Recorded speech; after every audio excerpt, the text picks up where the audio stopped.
আসসালামু আলাইকুম। মার্কিন প্রেসিডেন্ট ডোনাল্ড ট্রাম্প আমাদের প্রধানমন্ত্রী তারেক রহমানকে যে অভিনন্দন বার্তা দিয়েছেন তার বিজয়ের কারণে এবং প্রধানমন্ত্রী হিসেবে বাংলাদেশের দায়িত্ব নেওয়ার জন্য, আপনারা কি খেয়াল করেছেন সেটি কি শুধুই অভিনন্দন বার্তা? পৃথিবীর আর কোনো রাষ্ট্রের সরকার প্রধান বা রাষ্ট্রপ্রধানকে অন্য কোনো রাষ্ট্রের পক্ষ থেকে কি এই ধরনের চিঠি দেওয়া হয়?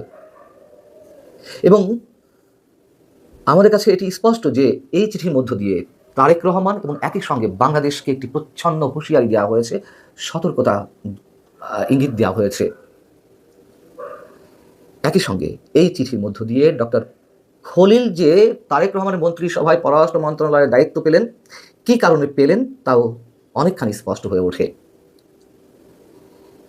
নির্বাচনের সাথে সাথেই একটি মন্তব্য আমি করেছিলাম আপনাদের সামনে, এবং বিশেষ করে এই চুক্তি যুক্তরাষ্ট্রের সঙ্গে নির্বাচনের 3 দিন আগে যে তড়িঘড়ি শুল্ক চুক্তি করা হলো, সেই চুক্তির ফলে মন্তব্য করেছিলাম যে বিএনপি যে সরকার গঠন করতে যাচ্ছে সেই সরকারের ডানা আগে থেকেই ছেড়ে ফেললেন ডক্টর মোহাম্মদ ইউনূস, আমাদের নোবেল বিজয়ী অধ্যাপক।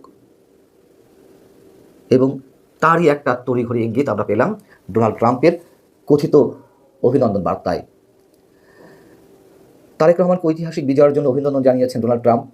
তিনি চিঠিতে যুক্তরাষ্ট্র এবং বাংলাদেশের অংশীদারিত্ব, পারস্পরিক সম্মান এবং একটি উন্মুক্ত ইন্দো প্যাসিফিক অঞ্চলে শক্তিশালী ও সার্বভৌম রাষ্ট্রগুলোর সমৃদ্ধি নিশ্চিত করার যৌথ স্বার্থের ভিত্তিতে যে গড়ে উঠেছে সেটি মনে করে দিয়েছেন। নবনির্বাচিত প্রধানমন্ত্রীর নেতৃত্বে দুই দেশের বাণিজ্যিক সম্পর্ক আরও এগিয়ে যাবে বলে আশা প্রকাশ করেছেন। এই পর্যন্ত হলে ঠিক থাকতো, যে ফর্মাল কথাবার্তা এরকমই হয় দুই রাষ্ট্রের মধ্যে। কিন্তু তারপর বাণিজ্য সম্পর্ক এগিয়ে নেওয়ার তাগিদ দিয়ে ডোনাল্ড ট্রাম্প কী বলছেন চিঠিতে, ভালো করে খেয়াল করেছেন কেউ? নিশ্চয়ই অনেকে চোখে পড়েছে এবং এই বিষয়টি বেশ বিভিন্ন জায়গায় আলোচিত হচ্ছে। তিনি বলছেন যে মেয়াদ শুরুর এই সময়ে আমি আশা করি আমাদের পারস্পরিক বাণিজ্য চুক্তি বাস্তবায়নের মাধ্যমে বাণিজ্যিক সম্পর্কের গতি ধরে রাখতে আপনি আমাকে সহায়তা করবেন। ভালো কথা। প্রতিরক্ষার সহযোগিতার বিষয়ে এর পরপরই তিনি বলছেন, আমি আরও আশা করি আপনি সেই সব রুটিন প্রতিরক্ষা চুক্তি সম্পূর্ণ করতে দ্রুত নির্ণায়ক পদক্ষেপ নেবেন যা শেষ পর্যন্ত আপনার সামরিক বাহিনীকে বিশ্বের সেরা অত্যাধুনিক আমেরিকান সরঞ্জাম ব্যবহারের সুযোগ করে দেবে। মানে এই চুক্তির মাধ্যমে আমাদের সামরিক বাহিনীকেও একদিক থেকে বেঁধে ফেলা হয়েছে। ট্রাম্প বলছেন যে বাংলাদেশে নিযুক্ত আমার রাষ্ট্রদূত আরও আপত্তিজনক যে কথাটি রয়েছে এখানে, তিনি বলছেন যে বাংলাদেশে নিযুক্ত আমার রাষ্ট্রদূত ব্রেন্ট ক্রিস্টেনসেন এর উপর আমার পূর্ণ আস্থা রয়েছে। একসঙ্গে কাজ করে আমাদের উভয় জাতিকে আরও সমৃদ্ধ ও নিরাপদ করার সুযোগ রয়েছে। তার মানে কি? অভিনন্দন বার্তায় সেই রাষ্ট্রের প্রতিনিধি বা রাষ্ট্রদূতের কথা উল্লেখ থাকবে, অর্থাৎ তিনি বোঝাতে চেয়েছেন ব্রেন্ট ক্রিস্টেনসেন যে বিশেষ এজেন্ডা নিয়ে বাংলাদেশে এসেছেন, তারই খানিকটা বহিঃপ্রকাশ ঘটিয়েছেন তার বক্তব্যের মধ্য দিয়ে। পৃথিবীর আর কোনো রাষ্ট্রের পক্ষ থেকে এমন কোনো শুভেচ্ছা বার্তায় বা অভিনন্দন বার্তায় এই ধরনের কথা নিঃসন্দেহে থাকে না। আমি শুধু একটু মনে করিয়ে দিই কম্প্যারিজনের জন্য, একটু তুলনা টানি। 2018 সালের তথাকথিত নির্বাচনের মাধ্যমে শেখ হাসিনা যে আবার সরকার প্রধান হিসেবে প্রধানমন্ত্রী হিসেবে শপথ নিলেন, তারপর পরেই এই ডোনাল্ড ট্রাম্প যুক্তরাষ্ট্রের ক্ষমতায় ছিলেন, তিনি যে চিঠি দিয়েছিলেন তার ভাষাগুলো কেমন ছিল?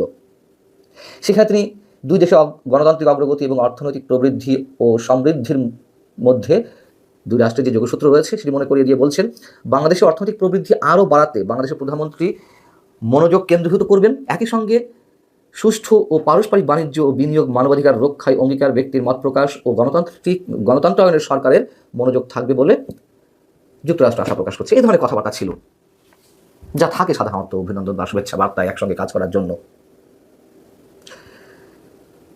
এবং ট্রাম্পের যে চিঠিটি আগেই বলেছি, এর মধ্য দিয়ে সবাইকে চমকে দিয়ে ইউনূস সরকারের নিরাপত্তা উপদেষ্টাকে কেন পররাষ্ট্রমন্ত্রী করা হলো তারেক রহমানের মন্ত্রিসভায়, কেন তারেক রহমান বাধ্য হলেন অনেকখানি, সেই বিষয়টিও স্পষ্ট ইঙ্গিত দেয়। এই খলিলুর রহমান তো এই শুল্ক চুক্তি করার জন্য দেন দরবার করছিল, এবং অনেকে বলেন যে এই শুল্ক চুক্তি খুব সফলভাবে সম্পন্ন করার জন্য ডক্টর খলিলের যেই ক্যারিশমা সেটিকে মূল্যায়ন করতেই সম্ভবত তারেক রহমান তাকে তার মন্ত্রিসভায় নিয়েছেন। একেবারে বোগাস কথাবার্তা।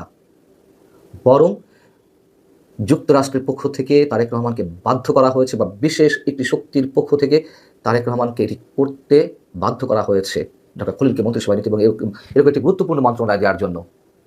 আস্তে আস্তে সব স্পষ্ট হচ্ছে। তার চেয়ে বড় কথা, ওই যে বলছিলাম যে বিএনপি সরকারের ডানা অনেকখানি ছেড়ে ফেলা হয়েছে, ব্যাখ্যাও আমি করেছিলাম।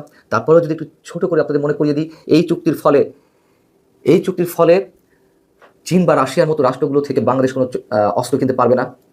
আমাদের যে সামরিক বাহিনী সেখানে চাইনিজ অস্ত্র বেশি ব্যবহৃত হয়, এবং পারমাণবিক চুল্লি অন্য কোথাও থেকে নেওয়া যাবে না, যদি বিকল্প না থাকে সেক্ষেত্রে হয়তো প্রাথমিক পর্যায়ে রাশিয়া থেকে নেওয়া যেতে পারে বা চীন থেকে নেওয়া যেতে পারে। এই চুক্তি ভঙ্গ করলে যে 37% শুল্ক প্রথমে আরোপ করা হয়েছিল 2025 সালে, সেই 37% শুল্ক আবারও বাংলাদেশের উপর চাপিয়ে দেওয়া হবে।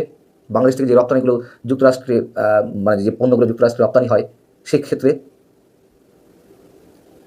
এবং অন্য কোনো দেশ বা প্রতিষ্ঠানের উপর যুক্তরাজ্য যদি কোনো ধরনের নিষেধাজ্ঞা দেয় সেটিও মানতে বাংলাদেশের যে সরকারি থাকুক না কেন তারা বাধ্য মানতে।